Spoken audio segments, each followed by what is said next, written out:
हमारे संसद को एक ताबूत के रूप में दिखाया गया है।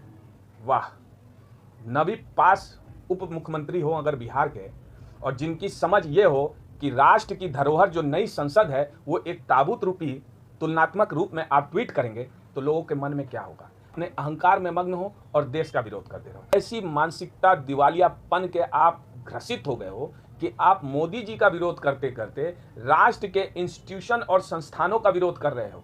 अब ये बताओ, ट्रांसफर ऑफ पावर के दौरान अगर लॉर्ड माउंटबेटन ने ट्रांसफर ऑफ पावर किया था तो उस समय प्रधानमंत्री नेहरू के हाथ में क्यों हुआ था?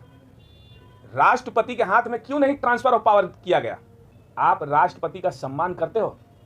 आपके ही अधिवक्ता अधीर रंजन चौधरी ने राष्ट्रपति को राष्ट्रपत्नी जी कह दिया था। राष्ट्रपति एक आदिवासी समुदाय से आती हैं, उनका सम्मान किए, उनके विरोध में आपने कैंडिडेट खड़ा कर दिया था और आज दुहाई दे रहे हो कि एक आदिवासी महिला का अपमान हो गया।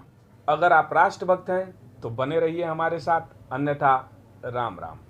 जैसा कि आप जानते हैं, आज हमारी न्यू पार्लियामेंट का इनॉग्रेशन हो गया मोदी जी के हाथों, और ओम बिरला जी इस कार्यक्रम में उपस्थित थे।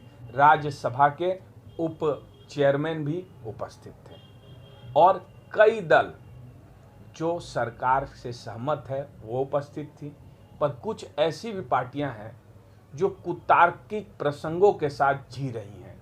कांग्रेस उसमें से एक है। और इस दौरान आरजेडी ने एक जोरदार चौका मारा है, एक ऐसा ट्वीट किया है जिस ट्वीट में हमारे संसद को एक ताबूत के रूप में दिखाया गया है। वाह, नबी पास उप मुख्यमंत्री हो अगर बिहार के, और जिनकी समझ ये हो कि राष्ट्र की धरोहर जो नई संसद है वो एक ताबूत रूपी तुलनात्मक रूप में आप ट्वीट करेंगे तो लोगों के मन में क्या होगा। आप सोचो, ये वो विपक्ष पार्टियां हैं जो 2024 में लोकसभा का चुनाव लड़ेंगी, आम चुनाव लड़ेंगी, और आज ये लोकसभा के इनॉग्रेशन यानी उद्घाटन का विरोध कर रही थी। तो क्या इन्हें चुन करके आप लोकसभा में भेजोगे? ये तकलीफ होगी कि नहीं होगी?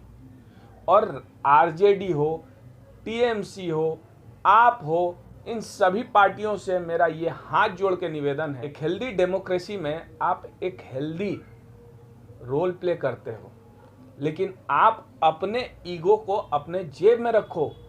राष्ट्र की जहां बात आती है, राष्ट्र की गरिमा की जहां बात आती है, वहां आपको सरकार का साथ देना चाहिए, लेकिन आप अपने ईगो में मग्न हो, अपने अहंकार में मग्न हो और देश का विरोध करते रहो। यहां तक कि मैं कांग्रेस के कई वरिष्ठ नेतागण को देख रहा हूं, शाहरुख खान ने जो ट्वीट किया है, शाहरुख खान को ट्रोल कर रहे हो उस वीडियो का वॉइस ओवर करने के लिए, जिसे प्रधानमंत्री ने रिक्वेस्ट किया था सभी नागरिकों को कि आप नई पार्लियामेंट बिल्डिंग के वीडियो पे वॉइस ओवर दें। शाहरुख खान ने वॉइस ओवर दिया, आप शाहरुख खान को भी ट्रोल कर रहे हो। अरे भाई प्रभु, जरा कुछ तो सीख लो। ऐसी मानसिकता दिवालियापन के आप ग्रसित हो गए हो कि आप मोदी जी का विरोध करते करते राष्ट्र के इंस्टीट्यूशन और संस्थानों का विरोध कर रहे हो, संसद का विरोध कर रहे हो, लोकतंत्र के एक बड़े स्तंभ, एक बड़ी मंदिर का विरोध कर रहे हो। क्यों कर रहे हो? इससे राजनीतिक स्वार्थ क्या आपका पूरा होगा? नहीं। मैं कई बार देखा कि इस ट्रोल के दौरान ऐसे ऐसे भी कमेंट, अब भद्दे भद्दे कमेंट किए गए। अरे भाई, आप सभी से निवेदन है, ये संसद भारतीयों का है, ये संसद किसी बीजेपी या किसी गवर्नमेंट का नहीं है, ये सारे भारतीयों का है। हाँ, गवर्नमेंट के रिप्रेजेंटेटिव हैं नरेंद्र मोदी, जिनको भारत की जनता ने निर्वाचित करके 2019 में 2024 तक के लिए प्रधानमंत्री बनाया है। अगर भारत की जनता का विश्वास उनमें नहीं होगा, वो 2024 के चुनाव में उनका जवाब देंगी। लेकिन अभी तत्कालीन अगर वो प्रधानमंत्री हैं तो उनके सम्मान का विषय नहीं है। रास्ते बने हुए हैं, जो प्रोटोकॉल बनी हुई है उस हिसाब से वो काम कर रहे हैं, लेकिन आप उसमें भी कुतार्किक काम कर रहे हो। अब ये बताओ, ट्रांसफर ऑफ पावर के दौरान अगर लॉर्ड माउंटबेटन ने ट्रांसफर ऑफ पावर किया था तो उस समय प्रधानमंत्री नेहरू के हाथ में क्यों हुआ था? राष्ट्रपति के हाथ में क्यों नहीं ट्रांसफर ऑफ पावर किया गया? 15 अगस्त 1947 को ट्रांसफर ऑफ पावर में क्यों नेहरू जी का उल्लेख हुआ? अरे आप लोग ऐसे महान हो कि ऐसे कुतार्किक विश्लेषण लेके आ रहे हो आम नागरिक के बीच में, जिसमें आम नागरिक भी गुमराह हो रहे हैं। आप ये बताओ, राष्ट्रपति हो, आप राष्ट्रपति का सम्मान करते हो? आपके ही अधिवक्ता अधीर रंजन चौधरी ने राष्ट्रपति को राष्ट्रपत्नी जी कह दिया था। राष्ट्रपति एक आदिवासी समुदाय से आती हैं, उनका सम्मान किए, उनके विरोध में आपने कैंडिडेट खड़ा कर दिया था और आज दुहाई दे रहे हो कि एक आदिवासी महिला का अपमान हो गया। भाई प्रभु, आप धन्य हो। मैं तो कह रहा हूं कि कांग्रेस मुक्त करने के लिए भारत को बीजेपी कोई प्रक्रिया नहीं चला रही है।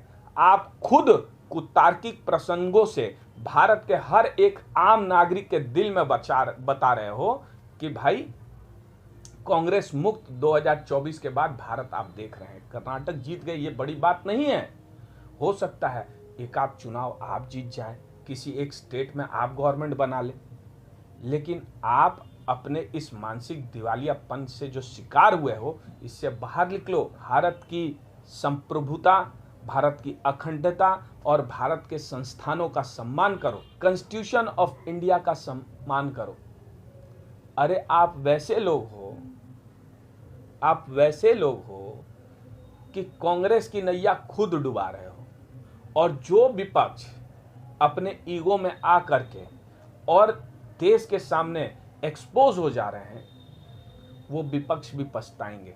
अरे भाई, इतना विरोध करते करते इस लेवल पे आप आ गए हैं कि मोदी का विरोध करते करते आप देश का विरोध करने लग गए हो, देश के संस्थानों का विरोध करने लग गए हो, और आज तो आपने हद पार कर दी। आपने देश का लोकतंत्र की मर्यादा का विरोध किया है। आपको पता है, आप कहते हो ना मोदी फैसिस्ट है, भारत में लोकतंत्र जो है वो खतरे में है, भारत का संविधान खतरे में है। अरे भाई, ये सिर्फ भौकाल बना रहे हो। तुम खुद भारत का संविधान हो, भारत के लोकतंत्र हो, भारत के संस्थान हो, भारत के इंस्टीट्यूशन हो, इन सब का विरोध आप कर रहे हो। आप ईवीएम के विश्वसनीयता पे सवाल इकट्ठा करने वाले आप जैसे महानुभाव प्रभु लोग हो कि भारत के हर जनता के मन में डाउटफुलनेस आ गया। आपने वैक्सीन हेजिटेंसी क्रिएट की इस देश में, लेकिन फिर भी आज देखिए विश्व पटल पे वैक्सीन डिप्लोमेसी के कारण मान सम्मान बढ़ गया है भारतीयों का। आप उसके ऊपर सोचो। और आरजेडी जैसे पार्टियों से मैं हाथ जोड़ के निवेदन करता हूं कि आप अपने जो ट्विटर हैंडल है उसको जो मॉनिटर करता है, उसको जो रेगुलेट करता है, उसको देखो कि वो क्या ट्वीट कर रहा है। ये जो ट्वीट है, आप भारत के संसद को एक ताबूत के साथ तुलना कर रहे हो। कितनी बड़ी मानसिक दिवालिया है आपकी। आप मानसिक रूप से बीमार पड़ चुके हो। आप भारत के संसद को एक ताबूत की तरह दिखा रहे हो। क्या इसी ताबूत में आप कल नहीं जाओगे? क्या आप कल निर्वाचित होकर के भारत के संसद के द्वार पे नहीं जाओगे? अगर भारत की जनता आपको चुनती है किसी एक कंस्टिट्यूएंसी में और आप लोकसभा के लिए निर्वाचित होते हो, तो क्या आप नहीं जाओगे? क्या आप बहिष्कार करोगे भारत के संसद का? यानी भारत के लोकतंत्र का बहिष्कार कर रहे हो, भारत की जनता का विश्वासघात कर रहे हो। मैं पुनः सोचता हूं कि आप जैसे लोग भारत की राजनीति में दुर्भाग्यपूर्ण है कि आप जैसे विपक्षी दल भारत के इस मजबूत लोकतंत्र का हिस्सा हैं। साथियों, आज बहुत महत्वपूर्ण टॉपिक पर डिस्कशन रहा। ये बात दिल को चुभी कि विपक्षी पार्टियां जो हैं कुतार्किक प्रसंगों से भारत के संस्थानों का अपमान कर रही हैं, भारत के संसद और परंपरा का अपमान किया है, संस्कृति का अपमान किया है। अगर आपको ये वीडियो अच्छा लगा तो वीडियो को लाइक करना, चैनल को सब्सक्राइब करना, और हाँ, कंटेंट अगर अच्छा हो तो शेयर करना। मैं आगे और इम्प्रूवमेंट करूँगा अपने चैनल में, कोशिश करूँगा इसको अच्छे से एडिटिंग और लाइट का व्यवस्था करूँ, जिससे आपको बहुत ही अच्छा एक्सपीरियंस हो मेरे चैनल का। तब तक के लिए जय श्री राम।